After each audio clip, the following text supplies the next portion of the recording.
serious monologue here. I'm not going to sugarcoat it. The United States appears to be walking directly into World War III. The signs are everywhere. Pentagon's planning to send more than 100 U.S. troops to Taiwan for training in the coming months. Meanwhile, China's Xi Jinping is planning a visit to Moscow to see Putin. I'm sure they're just there to play Scrabble or whatever. Putin, who just this week, by the way, suspended participation in a nuclear arms treaty with the United States and then threatened to resume nuclear testing. That kind of sounds like a big deal. Even worse, China appears to be strengthening its support for Russia. And folks, there's real concerns China will start supplying Russia with lethal weapons in the Ukraine war. Matter of fact, that just broke the other day. Meanwhile, the Biden administration just issued new sanctions against Russia. That'll do it, no worries. And they seem just fine dragging the United States directly into the war with Ukraine even more. Because we all recognize that if we abandon Ukraine, we abandon the UN Charter itself and the principles and rules that make all countries safer and more secure. Article 5 is a sacred commitment the United States has made. We will defend literally every inch of NATO. Every inch of NATO. Yeah, he talks tough, all right. Really do too much. But if we're plunged into a war, God forbid, with China and Russia, and China decided they wanted to invade the United States, well, what would it actually look like? Forget all the fear porn headlines. Remember that movie Red Dawn? You're going to see Chinese Communist Party army members parachuting into New York City. That's not what it would look like. What would it really look like? Well, what if I told you it's already underway? And we can describe it in 4 simple steps. First would be infiltration, right? This includes invading the universities, industries, financial institutions, technologies like TikTok, even sports and Hollywood. Infiltration's important. You got to get here first, right? If you're going to do an invasion. And why is it so important? Well, the communists have been working on it for more than a century. They even have a name for it. If you were going to call something a long march through institutions, you'd probably be telegraphing that you were intending a long march through institutions, because that's what they called it. So if the infiltration of our institutions isn't actually happening, well, here's a map of all the known Confucius Institutes in the United States. You know, our educational institutions that are run by the Chinese Communist Party. Infiltration? I say that's a check. Step 2, once you infiltrate, you need collaboration. You always need useful idiots. You need those Vichy French, like they had in World War II. You need them. Folks, this show's covered the business ties between Biden Inc. and the Chinese Communist Party for a long time. That sounds like collaboration to me. Who better to collaborate with than the big guy currently sitting in the Oval Office?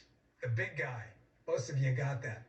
The Biden family alone reportedly banked more than $31 million in business deals with Chinese Communist Party-connected elites. That's quite a chunk of change. So first China infiltrates, then it collaborates. You need your useful idiots. You also need useful idiots in Hollywood, the culture of sports too. It always helps. Remember the freedom protests in Hong Kong in 2019? Well, during the NBA preseason, one team owner tweeted support for those protests. Gosh, was that a mistake? Of course, that ticked off the communists and other NBA heavy hitters.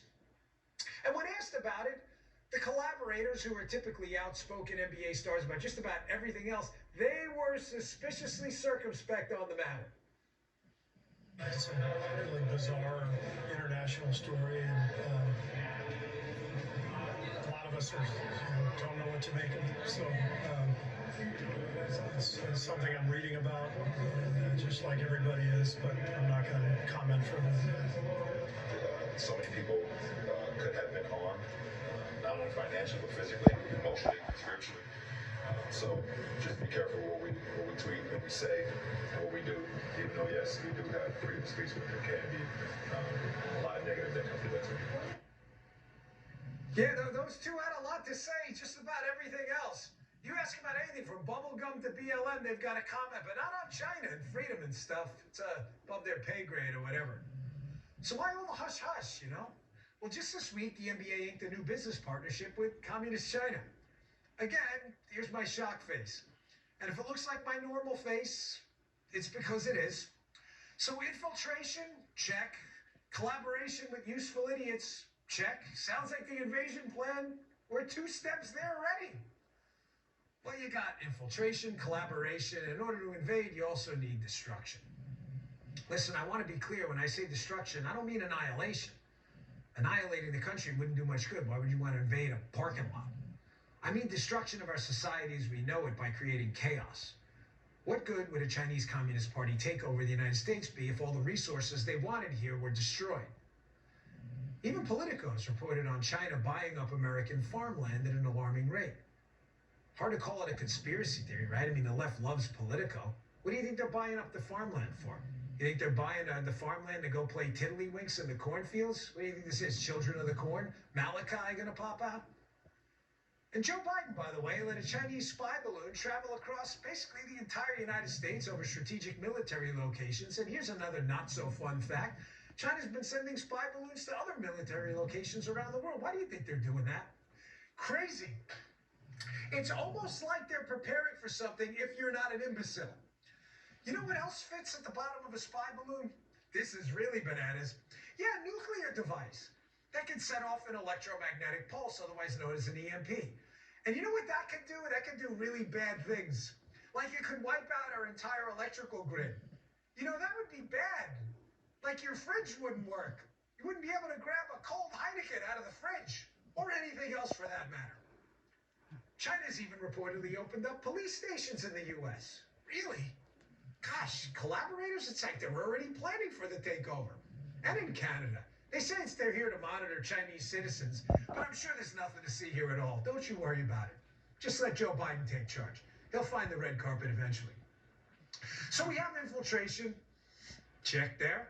Collaboration, definite check. Destruction, they're working on it now. And finally, subjugation. Listen, I've said on this show for years, the elites in this country want a social credit system just like China's to control and subjugate the population. Useful idiots. This is why I spoke out against vaccine passports during the pandemic, and the liberal media was like, don't worry about it. Vaccine passports would be a form of ID to gain entry to certain businesses or cultural events. Welcome to the world of vaccine passports, which I think are a great and simple way to show that you're immune from corona. The right would have you believe that a vaccine passport is effectively Big Brother coming for you and your family. And it just isn't. The right-wing talking machine always has a boogeyman. And yesterday, they started complaining about vaccine passports. Invasion? It's already begun. The infiltration's already here. The collaboration's already on the record. The destruction could be just months away. And the subjugation, they've already imported the model. But folks, listen, I don't believe America is going to go gently here. I don't want to be apocalyptic. Estimates show there are 393 million civilian-owned firearms in the United States. There's a lot of really badass mofos in the United States. It's enough for at least one person, those firearms. That's a big problem for any country looking to conquer us. It's going to be someone really pissed off behind a lot of closed doors. I've said it before, I'm long on America. God's touched this country with something special. It's a special place for a reason. But it's up to us to save it. It ain't going to save itself.